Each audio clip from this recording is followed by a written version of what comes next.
Hi everyone. So today in this video lecture we are going to cover the PowerPoint lecture 11 or lecture 11 PowerPoint slides.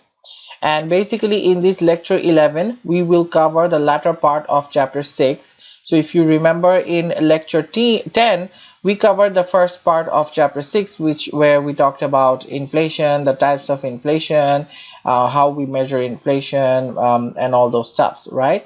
But in this lecture, which is the second part of chapter 6, we are going to talk about unemployment. So unemployment is another major macroeconomic topic that we always see in the news, and we also have to know as economic students what it means and how it affects the economy and all that. Okay, so this lecture will basically talk about the second part of chapter 6, and we will finish up chapter 6 in this lecture. To start off, unemployment is one of the major characteristics of a slowing business cycle or recession. So when we say that the unemployment rate is going up in the economy, that means we are on the downward slope of the business cycle. Remember in the last class I showed you how a business cycle looks like. So, unemployment is usually associated with the downward sloping points of the business cycles. When the GDP is going down over time and the economy is going through downturn, that's when we are going to experience unemployment, which means people are losing jobs and they don't have income coming into their hands. So unemployment is normally defined, the formal definition of unemployment is basically workers who are willing and able to work for pay but are unable to find work. So basically we define unemployment as the people who are willing and who are also able to work for pay but they are unable to find any type of work. That's unemployment, and I think most of you understand what it means. The unemployment rate is calculated using the formula number of unemployed divided by the total labor force. So that's the formula to calculate the unemployment rate in an economy. Okay, let me do a quick example so you know how to calculate unemployment rate. Okay, so let's assume in Texas in 2014, let's say the total labor force, and by labor force we mean the people who are willing and able to work. We do not include the people who are who are not willing to work or who are not able to work. Okay, so those people are not included in the labor force. Okay, so let's say a housewife, they are not willing to work. It is their choice that they want to stay at home, so they are not included in the labor force. Okay, so total labor force is usually equals to your employed plus unemployed.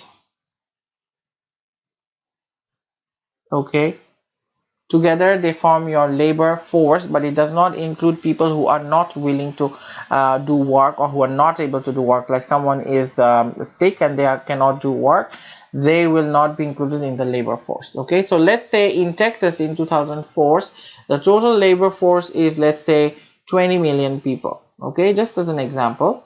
And then the unemployed number of people unemployed in Texas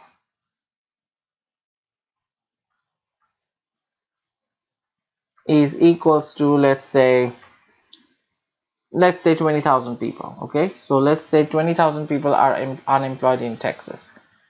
So what is the unemployment rate? Unemployment rate is therefore equals to the total number of unemployed divided by the total labor force times 100. So in this case it's 20,000 total number of unemployed divided by the total labor force, which is 20 million, which is 20,000,000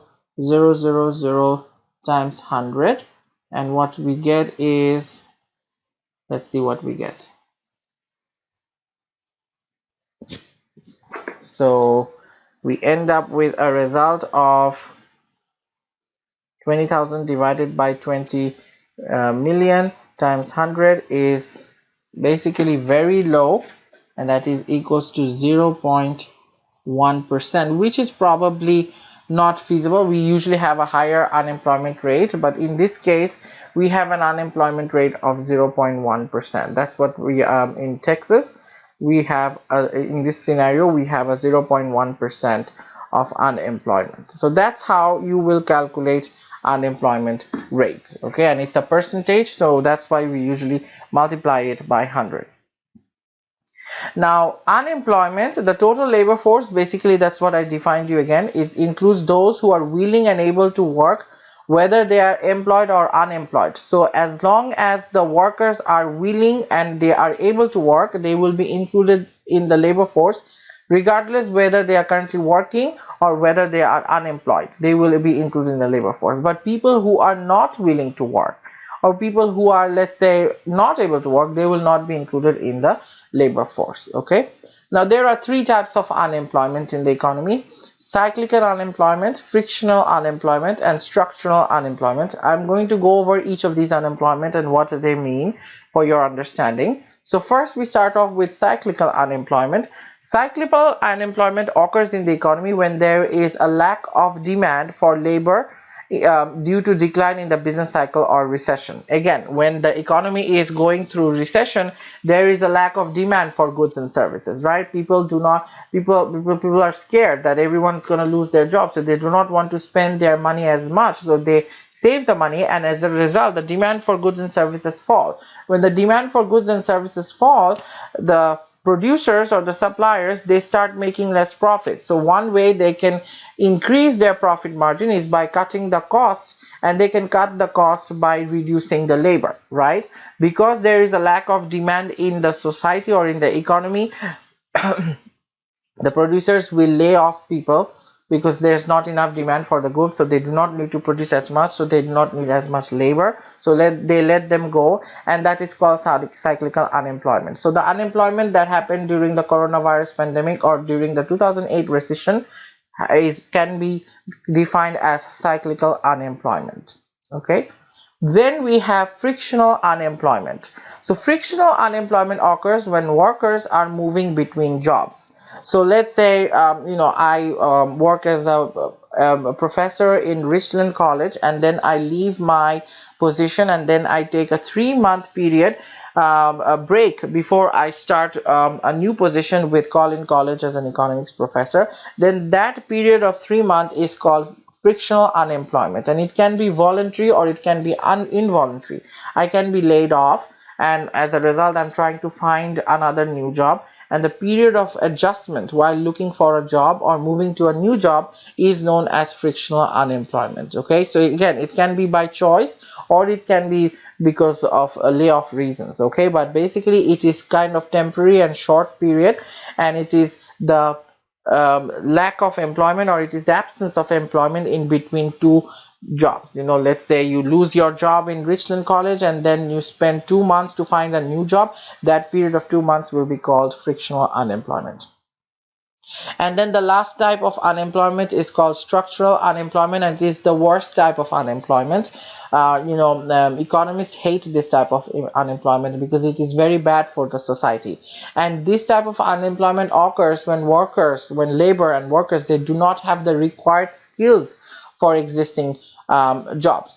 So workers do not keep up with the job demand or lack the basic knowledge that is needed to produce the goods and services, and as a result the businesses will not hire this labor because they do not have the skills to make the goods and services. So as a result they remain unemployed, and even in an expanding job market, the businesses will not hire them because they lack the skill. Okay, so that's structural unemployment. An example would be, let's say a group of refugees come to Dallas and they are unable to speak English, and most jobs here require English speaking skills. So those migrants probably lack that skill or lack that knowledge, and they will not be able to get this job. So this type of unemployment is most difficult because it is very difficult to correct, and it takes a long time to correct this type of unemployment, such as the workers have to go through extended period of training programs or through extensive training so that they can acquire the knowledge and then enter the job. So that's why it's very expensive, time consuming, and that's why this type of unemployment is not very good for the society. Now, the unemployment rate is calculated by the Bureau of Labor Statistics, or BLS, and monthly figures are based on a sample survey of 60,000 households. Okay, so they take a sample of 6,000 households and they use that to calculate the unemployment rate. Now, in that survey, a person is classified as employed if that person receives some sort of pay or profit in the week of the survey. Okay, so even if they worked for 1 hour and they received income, they will be considered employed. Okay, so part-time workers, temporary workers are considered employed. Okay, even if they worked for only 1 hour during that period of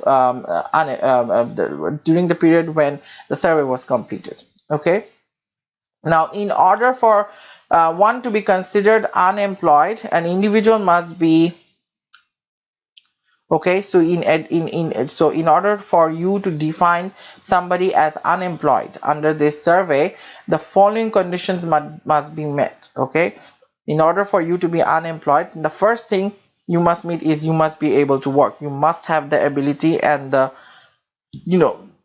ability to do the work or to do the job. That's the first requirement. Second is willing to work. You are willing to work. Now, housewives, that is their choice. They have decided not to work. They are not willingly looking for work. So that's why they will not be counted as unemployed. So as a worker, you will be willing to work. If you are offered a job or you are looking for a job actively, and if you're offered a job, you will take up that job. Okay, thirdly, you have been seeking job during the previous month from the time when the survey was done. So you are looking for the job for at least 1 month. And then there are other conditions that you must meet in order to be not classified as unemployed. So you if you're not retired. So in case, if let's say if your dad is retired and he's looking for a part-time job, he will not be considered unemployed because he is already retired. Someone who is retired is not considered to be unemployed. In order to be considered unemployed, he has to be not retired. Okay, then under the age of 16, so if someone is minor and is looking for a job, he will not be considered unemployed. He has to be above, or he or she has to be above the age of 16 and not a minor. Okay, and not institutionalized. Okay, so if you are institutionalized, then you're not considered to be unemployed. Okay, if you're institutionalized, if you're not institutionalized and you are looking for a job and you are willing to do a job, then you would be considered unemployed. Now, what does institutionalized means? Institutionalized means you are not in the you are in the prison or you're in the hospital, so you're not able to do the work. If you're in the hospital, how can you do the job? If you're in the prison, how can you do the job? So in that case, you will not be considered unemployed. Okay, so a person will be considered, or a groups of people who are considered unemployed or who are not considered unemployed are people who are retired, who are minors, who are institutionalists, who are not willing to work, who are not able to work, which is institutionalized, and who did not look for a job for the last 1 month. Okay, so sometimes I may ask you a question that name 3 groups or 4 groups of people who are not considered unemployed even if they are looking for jobs. So make sure you do not write the 3 types of unemployment, because that's wrong. That is if I ask you what are the 3 types of unemployment. But if I ask you name 3 groups of people who are not considered unemployed, that would be not retired, who are not considered retired people, minor groups, or institutionalized group. Okay, again, there are some other people who are not considered unemployed, such as the homemakers or housewives, because they are not willing to work. It is their choice. They wanted to stay at home and do housework, so they are not willing, so they are not considered to be unemployed. Okay, it is often criticized that we do not include these people who are actually will do a job if we offer it, but not actively looking for one. But regardless, we do not include them when we are calculating the unemployment rate. Now, people who are not actively looking for a job within a month before the survey are considered discouraged workers and not unemployed workers. So let's say someone is looking for a job for 2 weeks before the survey, then that person will be considered a discouraged worker but not an unemployed workers. Okay, self-employed workers, if I am doing my own business, let's say I'm a tailor and I do my own business, I will not be considered unemployed. Okay, And then underemployment may occur as workers are forced to take available jobs below their skill levels, but they are not defined as unemployment. So there is a difference between underemployment and unemployment. And underemployment basically means when workers, because of certain circumstances, they are forced to accept jobs that are below their skill levels. An example would be, let's say I complete my bachelor's in electrical engineering, and then I take or I accept an administrative assistant position that would be below my skill level, and that would be called underemployment because I am underusing my skills. Now, there are many negative consequences of unemployment. Unemployment is definitely not a good thing for the economy, and government wants to fix this type of problems as soon as possible because there are a lot of costs associated with it. First, there are lost goods and services because people are not hired. We are producing less goods and services. If those people were hired, they would have produced more goods and services. Then there are personal and social costs, right? If you do not have a job, you won't be able to pay your bills. You will have a lot of mental stress. You might go through a lot of depression and a lot of illness. There might be loss of self-esteem, and in worse situations it can create or it can cause an increase in crime and suicides. If you're unemployed for a long period of time and if you have no income, then some people can turn to crime in order to live, or some people can just commit suicide because of depression. And then there are government costs, right? Because when there is unemployment, government has to pay out unemployment benefits to the people who are not employed. Okay, so there's increases in welfare and healthcare services, and there is a loss of tax revenue. So there's a lot of negative consequences of unemployment, and we do not want unemployment to exist in the society. Now, the book talks about another topic called the natural rate of unemployment.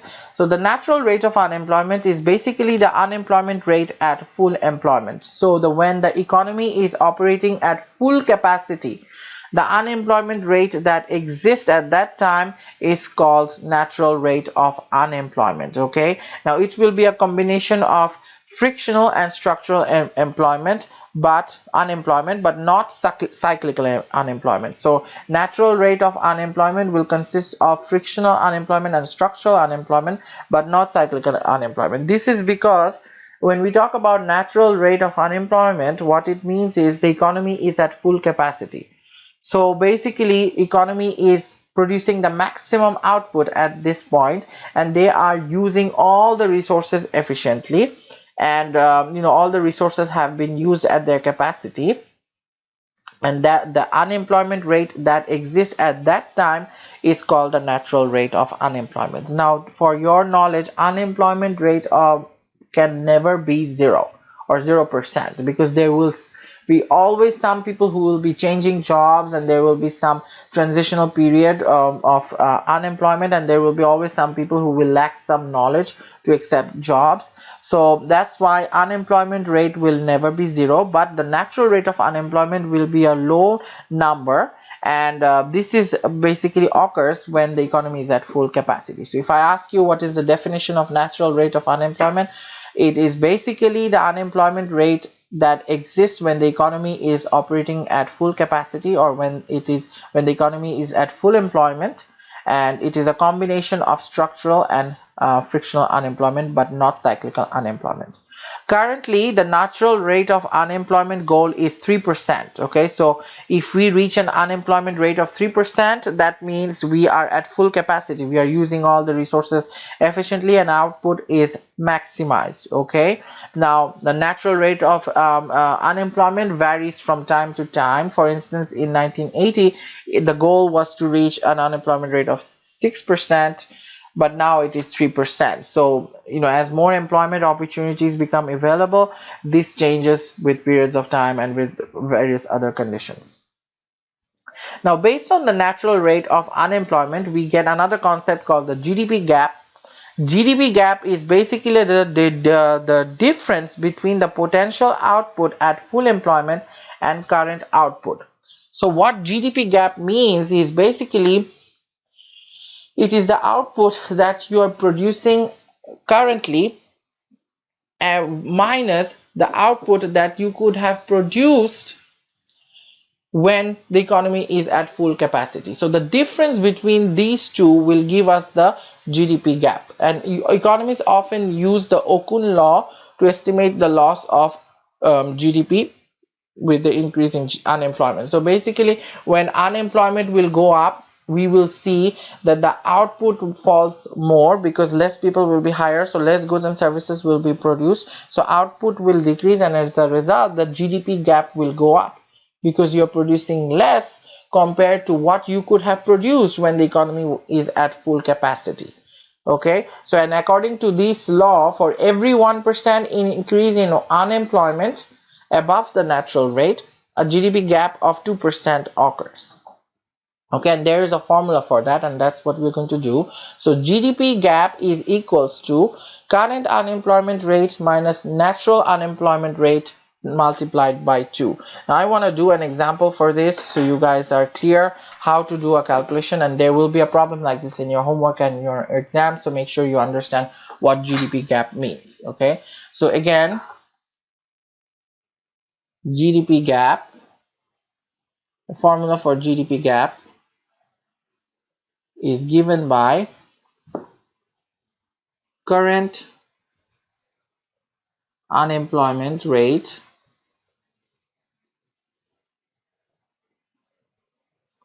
minus natural unemployment rate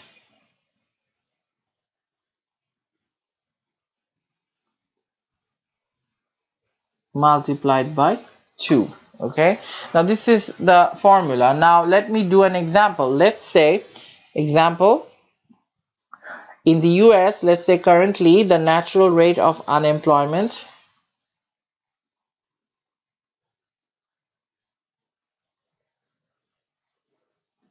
is, let's say, 4%. Okay, and the current rate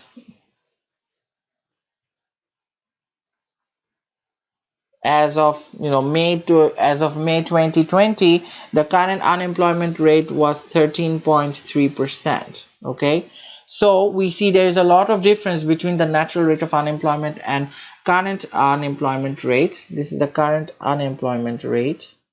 Okay, in this case, what is the GDP gap?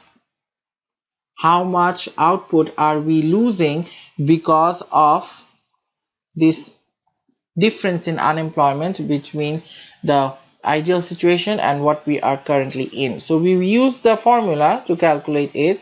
So GDP gap equals to current unemployment, which is 13.3%, minus natural rate of unemployment, which is 4%, times 2. So 13.3 minus 4 is, let's see, 13.3 minus 4 is 9.3. 9.3% times 2, which is equals to 18.6%. So that means the output is decreasing by 18.6% because we have an unemployment rate of 13.3%, or we have a loss of 18.6% in GDP, or loss of 18.6% of GDP because of the current unemployment rate. This is a very high unemployment rate, and that's what this GDP gap is trying to explain to us. So hopefully you can calculate GDP gap if I give you a problem similar to this. Now there is a policy trade-off between inflation and unemployment. If you remember in the beginning of the class, I told you that inflation and unemployment are conflicting goals. So if government is trying to decrease unemployment, inflation goes up. If government is trying to decrease inflation, unemployment goes up. Okay, so in case of inflation, economy is rapidly growing, overheating economy, but we have more jobs.